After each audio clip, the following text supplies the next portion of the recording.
All right, well, hello everyone. My name is Eric Devansky, and I'm the Security Architecture and Engineering Lead here at EVOTEK and the moderator of our Privacy by Design panel today. Our panel will focus on how to adopt a proactive and privacy-focused approach to your organization's data. Privacy by Design is a framework that's focused on the proactive embedment of data privacy into the operation of information technology systems, infrastructure, and business practices as a default. Adopting a properly implemented risk-based approach, risks are anticipated and countermeasures are designed to provide effective protection of an organization's data while meeting the ever-evolving regulatory landscape. This is an open discussion intended to elicit questions from the audience members. As attendees, please place your questions into the chat section available on the right side of your browser. I'm joined this morning by a panel of privacy leaders in the space. Jim Keese, Managing Officer at Privacy International and Certified Privacy Expert. Melinda Lemke is a security professional with over 25 years experience. And Matt Shufeldt, who's held multiple CISO roles and is currently the Vice President of Services here at EVOTEK. I'd like to hand it over to our panelists for a more detailed introduction. Let's go in that same order. Jim, please take it away. You're up, Jim. Looks like Jim's audio might be a little bit on the fritz. So I'll start us off with an introduction, and I'll pitch it over to you, Melinda. And if Jim's audio is back, we'll hit him up. So thank you for everybody for attending. Really excited about this topic today. Not only because I think it's a very relevant topic, but also because I'm here with some really great friends and colleagues and some really distinguished professionals. So Matt Shufeldt, as Eric mentioned, I'm the Vice President of Services for EVOTEK, but I am also a multi-time CISO for multiple different industries. A couple of those I've got to cross over with some folks on this panel. I have over 30 years experience in technology and security and have dealt with privacy in many of those roles. Very, very happy to be here today, and I'll go ahead and pitch it over to Melinda. Thanks, Matt. Great to see you, and it's a pleasure to be here. My name is Melinda Lemke. As Eric mentioned, I'm the Head of Information Security at King & Spalding, which is a top 25 law firm in the country. Prior to joining King & Spalding 2.5 years ago, I worked at Cognizant for a couple of years as their Head of Information Security Program Management, Security Awareness Training and Communications, and I was at PwC for 20 years in a number of IT and cyber leadership and program management roles. Thanks again for having me. Thanks, Melinda. And as Jim continues to just work through that audio issue, let's go ahead and give him a nice introduction as well. I'm gonna make it fairly easy. Jim has done privacy longer than I've done security, so that is saying something. So he has been doing privacy for multiple decades. He's been the Chief Privacy Officer at companies such as Kodak, and has really been very distinguished in this space for quite some time. And I believe that if that audio ends up coming back for him, we're going to get some great insights. If not, I will be a poor imitation of Jim for certain questions, but I think you'll still get a lot out of the content. So let's go ahead and jump in, Eric, if you don't mind. Awesome. Absolutely. Well, great to meet everybody, and thank you for being here this morning. Before the first question, as my friend and colleague Matt reminded me, the hardest part of being a moderator is the moderation. So if I could ask our panelists to keep your responses to a few minutes and keep the conversation free and flowing. And with that said, let's jump right into the first question. So our attendees might be wondering why we're discussing privacy as the main topic at a security summit. Matt, why do you feel privacy is so topical for security and IT leaders today? And what do you feel about the relationship between privacy and security? Yeah, it's a good question, Eric. So there's a number of reasons for that, in my opinion. One, hey guys, can you hear me? We can, Jim. Welcome back. I can't hear Eric and Matt, so should I drop or come back on? Go ahead and drop and come back in, Jim. Thank you. All right. So if somebody could put that into text with him as well, since he probably can't hear me. Great question, Eric. There's a number of reasons. In the first reason that I would just start with is privacy and security often incorrectly get conflated. You'll see people going to security officers in organizations that don't have privacy officers and saying, hey, I have this privacy question. And some CISOs are going to go, great, you should probably talk to a privacy professional because I'm not one. Now, many of us have had to learn the privacy side of things, myself included in multiple roles. I've been the designated privacy officer or the data protection officer in addition to my CISO responsibilities. But I think it's really important to understand for security folks on the call, don't assume that any security professional and or security leader is instantly going to be a privacy professional because they are different disciplines. But why it's super topical just beyond understanding the confusion between the two is really the fact that you can't have good privacy without good security. While privacy is definitely there to make sure that all data is actually treated appropriately within the confines of the agreement between the different parties where data is being shared, without good security, you can't ensure that that's going to occur. And you'll hear terms like reasonable security in many different regulations, which is the most unreasonable way to actually direct somebody to have reasonable security. Now, luckily, there's been a lot of guidance published on it since over the last few years. There's a lot of actual good examples on what reasonable security is, and they're always helpful litigation, and I put helpful litigation in quotes, that actually then guides further actions and what we need to do from a security perspective. So what I would say is, what we should try to take away from today's session is those really helpful intersections between privacy and security, and know that if you are a security professional listening to this and something doesn't make sense from a privacy perspective, make sure you dig in and ask good questions. We have great resources here on this call to answer them. And vice versa. If you're a privacy professional and you assume that something happens a certain way in security, but you hear something counter or something that you have never heard before, definitely pop a question in and we'll take care of it. So thanks for that question, Eric. Of course, Matt, and thanks for the insightful response. So moving along, we're specifically discussing privacy by design today. And I'm interested in our panelists' opinion. How would you define privacy by design, and why is it important? Great, and I apologize for being disconnected earlier. So my name is Jim Keese. I've been in privacy since 1998. A number of different attributes across the years. CPOs for Eastman Kodak, Western Union, and now with Privacy International. So related to privacy by design, the real fundamentals around the concept associated with privacy by design is to enable your technology, your systems people, and your security people to build in the core functionality associated with meeting privacy requirements from a regulatory perspective.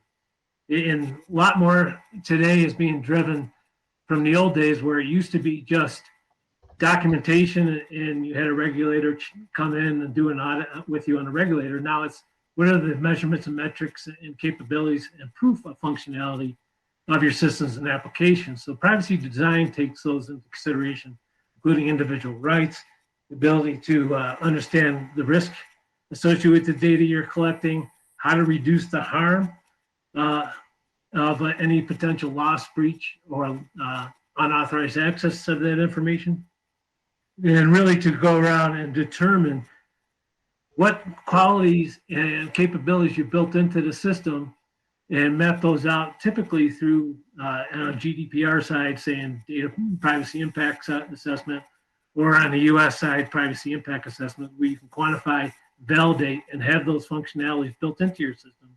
So you don't have to have them as a bolt-on later on as you go forward. So it's really there as a fundamental assistance for the development teams as well as the security teams to incorporate the right requirements as you go forward. The reason why you want to do it, of course, is really to reduce the risk of loss, be able to manage data breaches on an effective manner, and address individual rights components, which has become a big driving factor across many regulations across the world. We talked earlier this morning about the 154 different international regulations and the 5 US regulations that recently came into apply on top of CCPA with the 5 states that have come to date. So it's really being able to take those, address them, quantify them, and therefore have a system and service that can meet the requirements of the regulatory environment. That's a great overview, Jim. And it just makes me think about all the comparisons and corollaries with that, and shifting left from an overall application security perspective and web development perspective. We think about integrated SDLC for all those critical security functions, and I just see so many great synergies if you can actually have a unified model for where you're handing off to privacy experts at the right time when there are privacy implications from a design perspective, just like from a security perspective, having application security specialists looking at things with developers and content providers to make sure that things are being done in a good way. And I think it can be such a complicated topic. Even your very helpful and simplified overview probably produced many questions for folks in the audience. And what I would say is, just for me, fundamentally, break it down to very simple concepts, such as, is this the way that we're supposed to be using this data? Do the people understand, or entities understand, how this data is being used, and is that consent active? And also, just understanding where that data is going to end up is super critical to the overall process, and can actually be complemented if you work with the other architects and application security people involved in those types of engagements. Awesome. Well, thank you guys for that clarity, and that's a very nice segue into our first audience question. Anonymous asks, with privacy legislation evolving so quickly, how are non-Fortune class organizations supposed to keep up? Jim, you want to field that one? I think it goes across the breadth of whether it's a large organization to a mom and pop shop, so to speak, from that perspective, because the evolving environment really comes in a rapid flow in these days, in this day and age. It's really, you kind of got to fall back to the fundamental: is what data you're collecting, for what reason, from whom, what the geographic location is, what systems are going to be touching that data, processing that data. Are you going to be transferring, cross-border transfers, which are currently going through different cycles with the European Union and the risk associated with standard contractual clauses. But I mean, it really starts at the fundamental, is to part of your privacy by design, mapping out who you're going to collect the data from, for what purpose, what data, where it's going to flow to, and who's going to have access to it, and how can you assist in the individual in mapping those rights. And those rights, of course, are right to access, right to rectification, right to deletion, right to data portability, just as to name a few from their perspective. So it's not simple for any organization that I've worked with. I've worked with over 120 different international companies over the past 5-6 years. And it really comes down to just collecting those first 5 fundamentals that I talked about right then and there. And a lot of organizations then struggle associated with the collection to really, we talked about earlier about data mapping, data inventories, data flows, retention, and data classification. And then, of course, at the final end, understanding your risk assessment around that. So I wouldn't say it's easy for any organization that I've touched so far to date, as well as when I was a CPO at years past. Okay, excellent. Well, thank you. If I could just add, Matt might get a chuckle out of this, as well as some of my former colleagues, but can you pass the red face test? Our former CSO used to ask us all the time. So, with the information you're collecting, are you being clear what it's being used for? Is it defensible in terms of the way are you using it, or are you gathering this data and using it for other purposes? So it's really about being able to defend how and what you're doing with that data. By the way, Melinda, you just gave me convulsions inside. I'm so sorry. Our former colleague, when he would say that, would partially drive me insane. But you're absolutely right. The fundamental grounding on that is true, which is, it actually speaks to the next question I see in the Q&A a bit. Is how do you feel like you're in a good defensible space The only reason that when he would say that it would drive me crazy, Melinda, and if you're listening, kind sir, nothing against you, it would just drive me crazy because we should really be focused on our fundamentals and doing the right things at the right time for the right purposes. And that in itself is defensible, right? Putting it through the lens of, and this isn't what you were saying, Melinda, but just I want to be clear on it. Putting it through the lens of, can I get away with doing X, Y, and Z because it's defensible, gets you in a bad mindset. And really having that really good programmatic approach that was mentioned on our advisory panel multiple times is really key to that. And I just, sorry, I have a visceral response to that expression, as you can tell. So Jim, that's a pretty good segue, and I'm not trying to steal your thunder, Mr. Devansky, but if you look at in the Q&A, they're actually asking, there's not a good middle ground for most privacy people. They're either complete novices or they're experts. How do you really focus on avoiding the big headlines in the big engagements from law enforcement? I'm going to say something real quick, and then I'm going to pitch it to Jim and Melinda if they would like to answer. But seek professional help is my first response. You should not be trying to just figure things out in the privacy space if you don't have the right education for it. Just like in the security space, you really should go get good professional help, whether you hire it, you contract it, whatever it is. But Jim, what are your thoughts on that? I think fundamentally, living the world that I lived in, regulators constantly ping me and question me associated with my privacy notice. So a lot of organizations don't understand or basically post a privacy notice externally. They say that they're going to quantify, meet these capabilities, address these requirements, data minimization, individual rights, protection of information, how to contact us, and things on that lens. In that world, how do you really reduce your risk is one, looking at your privacy statement or privacy notice or privacy policy, depending upon the terminology, and doing a litmus test to say, I can meet all these statements that we're making online. Because a regulator will call you and ask you about these specific requirements. And it used to be just a paper process, but now they want actual information, data, metrics to prove that. And building that into privacy by design, if you build the fundamental application or service that enables those things to be able to quantify and pull out, all right, my individual rights metrics are, for access, 3 days at 100%, et cetera. And even under CCPA today, you have an obligation to post your annual privacy metrics online to state and show that you're actually meeting the requirements in CCPA, which is a little bit of variance from GDPR.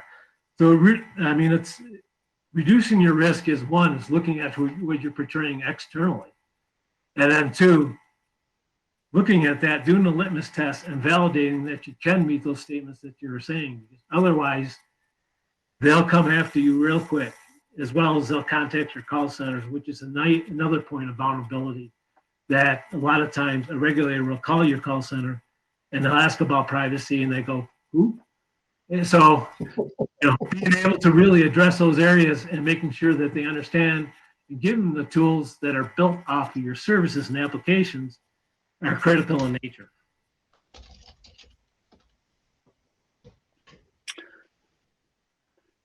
Okay, excellent. Well, let's pivot. So, Melinda, having worked in cybersecurity in multiple industries and now being a CISO with a law firm, you probably have come across scenarios where you're looking at privacy in relation to security from multiple points of view. What's a particularly impactful instance or two of those scenarios that are in the public eye? And what proactive measures could organizations take to help avoid those scenarios? Sure. Thank you, Eric. I think, a couple of examples that come to mind are, for example, when we rolled out Windows Hello, it's obviously more secure and much easier to use, but we obviously wanted to make sure that the privacy considerations were weighed in by our privacy committee, particularly in light of things like the Biometric Information Privacy Act in Illinois. And so we weighed those things heavily before rolling it out. We made sure that users knew that it was optional, that they still had the opportunity to use a password. You don't have to use these biometric features. This is how that information is stored. We did not go so far as the explicit consent, but we did, take the laws and the like into consideration. And you're seeing BIPA lawsuits pop up everywhere now, by the way, because people are taking that biometric data and using it for other purposes like employee monitoring, productivity, and the like. So important to consider those privacy aspects as you're rolling out security technologies and whatnot.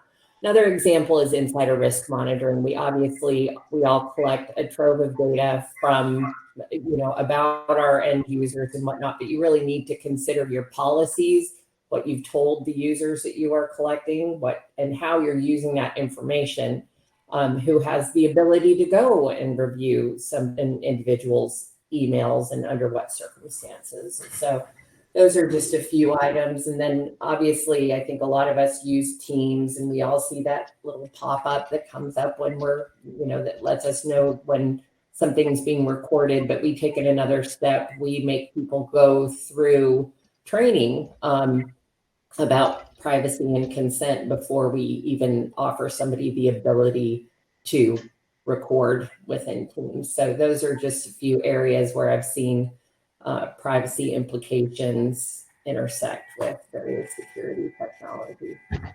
Isn't that fascinating, Melinda, that you actually had a security enhancement that was potentially going to cause you a privacy problem? Yes. So,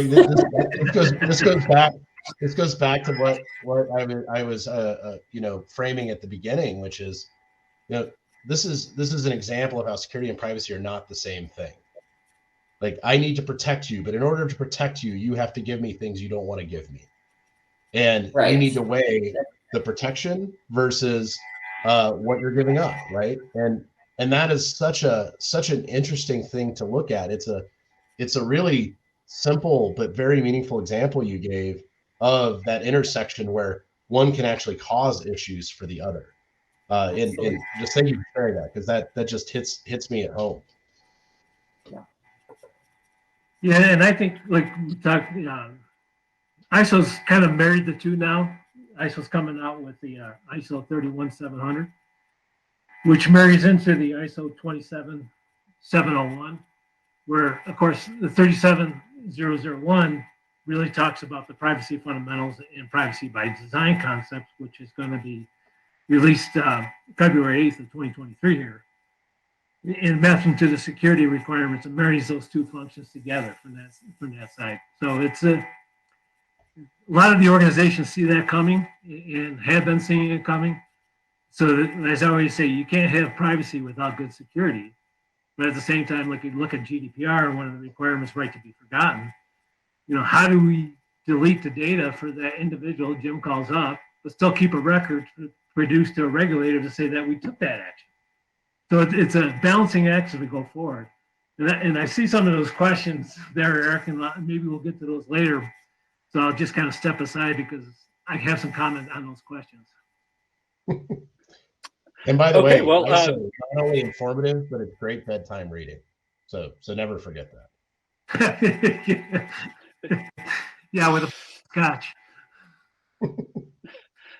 Okay, well, Jim, as a longtime and dedicated privacy professional, both as an executive and a consultant, what do you think organizations have struggled with the most in regard to privacy? And what role does privacy by design assist with those struggles?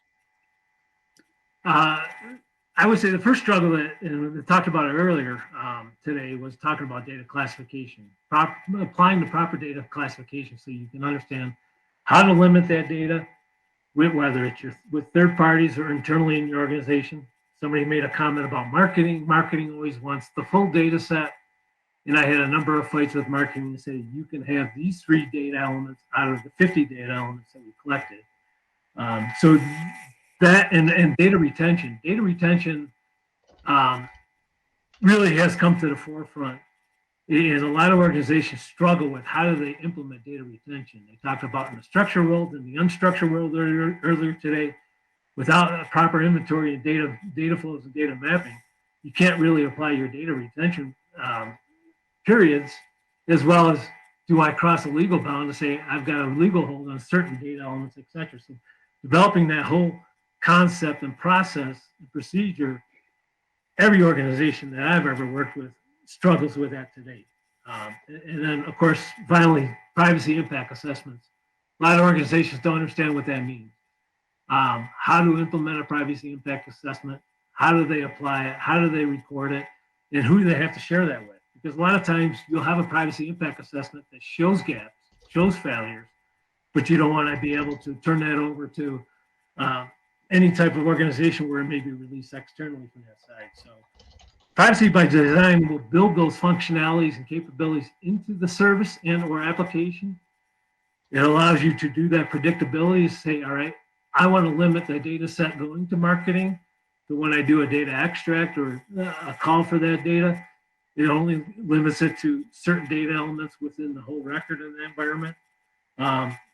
It helps you manage the access as well as accountability, minimization of data quality, as well as, of course, it'll help on the accountability and retention side, because you understand what data is going in, for what purpose. Do I need to retain it for 7 years for legal purposes? Or for marketing, do I only need to maintain it for 2 years? Because Jim might have fallen off of my client list at that point in time. So should I delete that data at that point? So there's always the employee side, which is a whole different discussion. So there's another interesting consideration that gets to trip us up. So talking about limiting data, which is obviously good for privacy and for security, but then there are other regulations that aren't about privacy or security or have more complex requirements than privacy and security, where they say you have to keep this data for 30 years. Like, and in understanding how the privacy by design conversation can actually go in and say, well, I have to keep this because of patient record requirements or whatever it happens to be. It doesn't mean I have to keep it online. It doesn't mean I have to keep it easily retrievable in the same way. There are conditions to that, right? There are very specific things that if you have a good integrated privacy by design model, in addition to good security practices in that way, you can actually handle those types of design decisions and help protect the data and be able to comply with things like deleting data when it's not supposed to be kept. So not that it's that easy, because it's muddy as heck, but it is pretty fascinating to look at all those conflicts. Awesome. Well, very insightful conversation happening there. And I think now let's transition. We've got a couple questions from the audience to get to. So Scott asks, it's ironic that many companies insist on their own privacy backed by good security sometimes, yet often don't hold the same value for their end users. Do end users really have a recourse to actually expect privacy from service providers, even with a seemingly favorable terms of service? End users, there are certain regulations that enable and allow the ability for litigation against an organization. So there is a liability capability of functionality in California's rule, the CCPA, and now going into CPRA. But I think generally overall, with an organization that collects the data, the end user has that agreement between what they would call a data controller, data business owner, depending on your terminology in your regulatory environment. It is that now you have the obligation as the data owner, or basically the data controller under GDPR is the terminology, to push those obligations onto your third parties and your service providers so that you can reach out and actually take action against those third parties through some type of civil action that may come across from the end user. They can always file a complaint as well with a regulator, and that regulator will follow up on that complaint from that side as well. So the end user does have some capabilities. It's very loose and sometimes very hard to apply. So Melinda, I'd love to hear your thoughts on this, but you know what that prompts in my head is you can't write terms of service to override regulations, right? You can't, and end users can't sign away their regulations if it's not clear to them what they're actually giving up for what things. I mean, you've seen multiple companies go through everything from FTC complaints to just general actions where things weren't clear, things weren't obvious on what types of privacy rights they were giving up. You working at a law firm, I imagine you probably get to overhear some interesting conversations in addition to the more security specific ones. Yeah, it's. I was just thinking about that. Funny you say that, of a conversation with a bunch of privacy attorneys about an inadvertent disclosure, and got a bit of a lesson in privacy law. And to your prior point, this is complicated stuff, and you do need experts to help you think through these things. And so it's, again, to repeat what you said earlier, don't go it alone, engage the right people. But the lawyers, from a legal perspective, they're going to look at things like risk of harm, right? So will this disclosure result in a risk of harm to these individuals based on the information that went out? So there are implications to the language that you use. For example, if you refer to something as a breach versus an incident, that's going to have different ramifications with regulators and the like. So there are just a lot of nuanced considerations that need to be thought through when you think about these things. So. But yes, it's interesting to be a fly on the wall in the privacy committees and some of these legal discussions.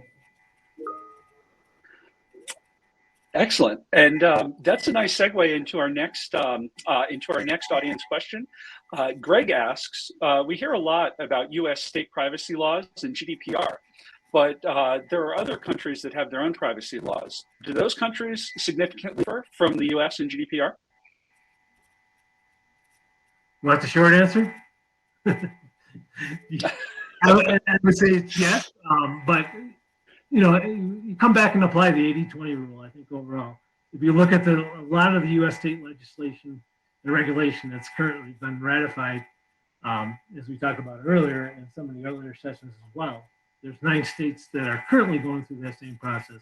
But the fundamentals are very similar in the same of being able to provide proper notice, proper choice, receive proper consent to the individuals. All the individual rights associated with access, portability, right to rectification, right to data deletion, etc. In the fundamentals of data protection are all built into a lot of these regulations, similar in nature, like you say, to GDPR. GDPR was kind of the fundamental leader back in it was first written in 2016 and ratified 2018. But Singapore has their own regulations. Like we talked about, 154 different regulations.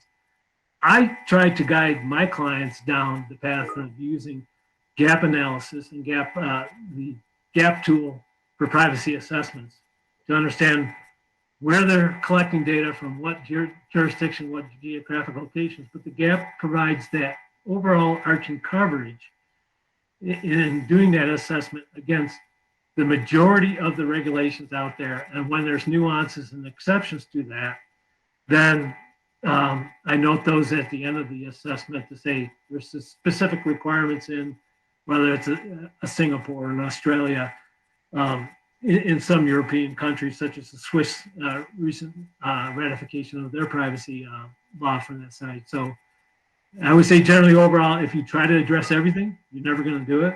There's no perfect privacy. If you get to the 80%, you're doing good. And that 80% really is very similar in nature across the board from what the way the regulations are being structured. So Jim, if you're in a more tightly regulated industry, I definitely agree with you. In general, the Pareto principle is almost useful in almost any conversation you want to interject it into. But if you're in a more tightly regulated industry, or maybe you have very restrictive contractual obligations to clients, could it actually make sense to borrow something from the cybersecurity world, where we actually look at more unified control frameworks, where we're actually writing control statements to satisfy a bunch of different crosswalk, whether they're best practices or specific obligations, and then be able to show programmatically that that's how you're administering your privacy program. Do you think there's value there? There's a lot of value there, and I actually do that a lot of times in my assessments to overlap the security requirements into the privacy assessment to enable and let the client, customer, the business know from that side that they don't have any gaps, where they have minor gaps on the security side, but they have major gaps on the privacy side, so they can address them across the board. I always try to tie those two together and leverage those tools. Again, that's what like ISO is going after now for that recent ratification, or basically release of the standard 31700, is to map it back to 27001 and other requirements across the board. And like you state, there's unique requirements such as HIPAA. Under HIPAA, you have to have an annual risk assessment. Are you completing that risk assessment, quantifying it, validating it? So there are long poles, I guess the best way to say it, in the tent. But if you try to address and have your organization comply with that long pole and all the requirements of a long pole, 10 to 1, you're going to shut your business down.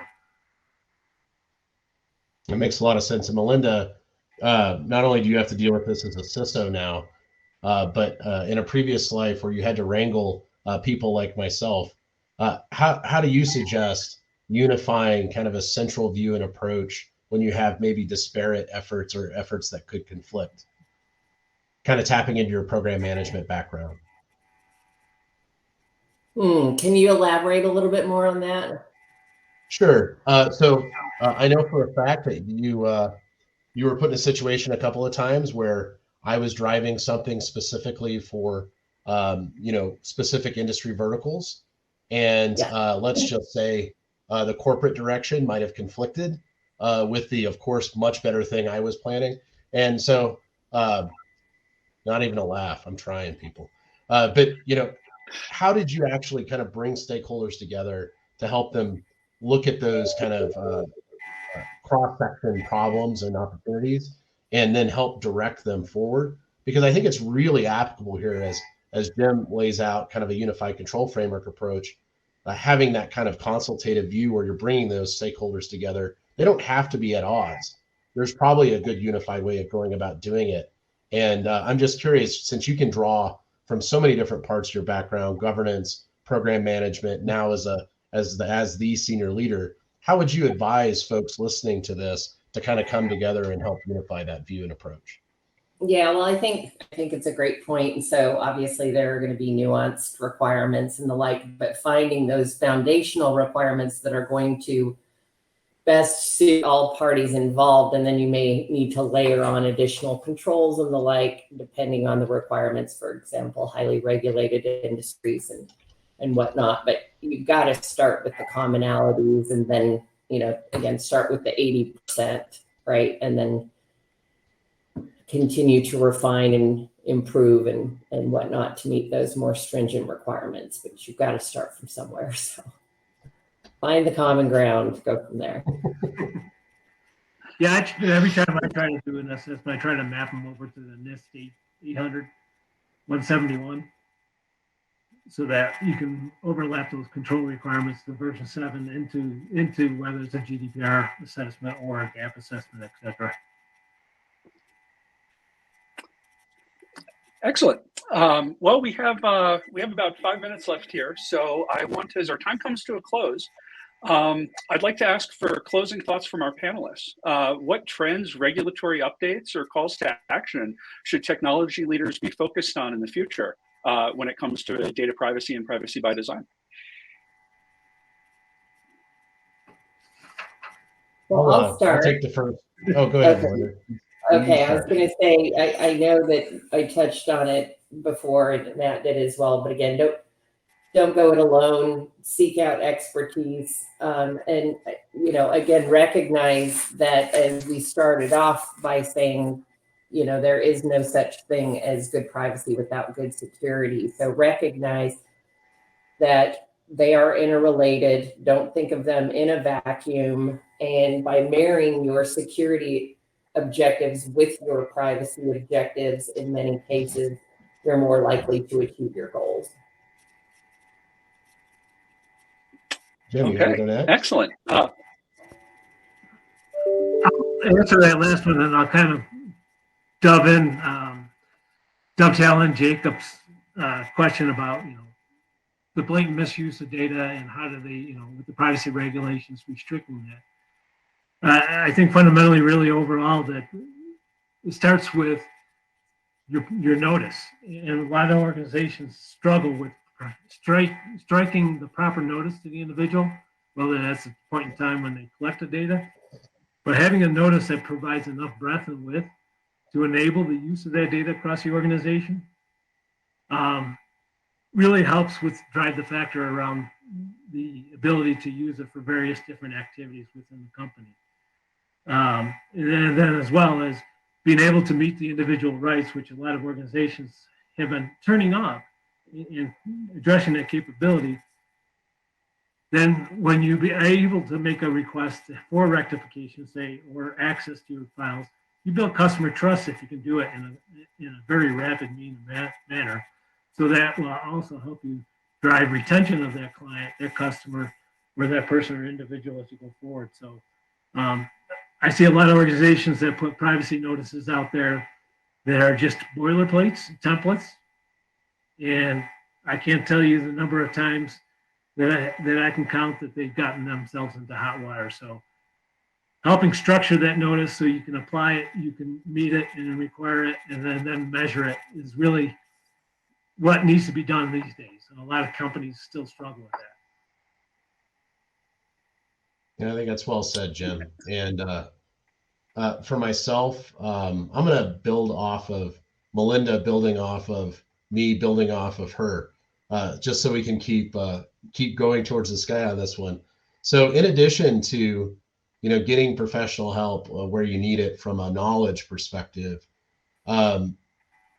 really keep in mind that almost always, if you're a privacy officer or you're a security officer, you don't own most of the things you're controlling. And I know that's going to sound weird. Well, how can you control if you don't own? Well, it's through influence, it's through stakeholder management. And oftentimes you're going to be put in situations where executives either knowingly or unknowingly, more common actually, try to make you own it. Because you're the privacy person. You own privacy. You're the security person. You own security. That's just not the case. In almost every situation, whether it's a business or private sector, business or public sector, you have stakeholders who are serving constituents, and they are trying to bring value and trying to mitigate risk. It's just true. And other parts of business and or public sector management actually grew up knowing they didn't own the thing they were administering. So they would actually go back to these key stakeholders and say, hey, I know you say you want to do this thing, but it's going to cause this risk. And, you know, I see you're getting this value out of it. Is that worth it? I just need to know. And in those situations, those stakeholders would just answer the question. But because there's this overall kind of opinion on security and privacy and more technical things, that they're absolved from making those decisions, they're not. So one, make sure you have the right knowledge, the right backup to do the right things, and make sure those key stakeholders are making those decisions, not you. So that's my guidance. That's my call to action. Excellent. Well, thank you, Matt. And, you know, as we come to a close here, I found this panel just, you know, remarkably insightful. Personally, I thought Melinda's point about the privacy and consent considerations around recording virtual meetings, especially in our post-COVID and remote work world, was very interesting. And there's a lot of thought and consideration that needs to go into policies there. And, you know, as a panel, we hope that this conversation today was insightful for you as you continue our data privacy journey. I'd like to thank our panelists, Melinda, Jack, for their time discussing this interesting topic. And I'd like to thank all of our attendees of this session for taking some time out of their day to come hear about data privacy. Have a great day, and please enjoy the remainder of the EVOTEK 2023 Security Summit. Thank you. Thanks, everybody.